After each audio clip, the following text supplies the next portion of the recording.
Ma'am and sir, mahirap na talaga magbigay sa inyo ng kasambahay, no? Maghahanap tayo ng kasambahay, pagdating sa inyo, hindi nyo inaayos ang pagdala. O, di ba?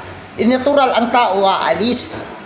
Kasi pinaka-importante talaga pagkain, pakuha-kuha ka pa ng kasambahay, tapos hindi mo naman inaayos ang pagdala. Yan ang nakakahirap sa iyo kaya tinatamad tuloy tayo maghanap ng para sa inyo dyan na kasambahay Kaya kailangan talaga, pag kumuha kayo ng kasambahay, ayusin nyo naman pagtrato. Kailangan pagtrato nyo tao, no? Hindi kayo ibahan ninyo ng, pinggan. Ano yan? Di tao. Ibahan nyo ng, ibahan nyo ng bigas. Ibahan nyo ng ulam. Anong klase yan? Tapos pagdating sa pagkain, napakakuripot pa. O di ba?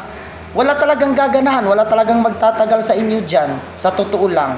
Kahit ako, tinatamad talaga ako magbigay sa inyo ng kasambahay. Kaya pasensya na po. Tapos ngayon mangungutos ka, magpapahanap ka ng kasambahay. Hindi na. Mababa na nga ang pasahod mo.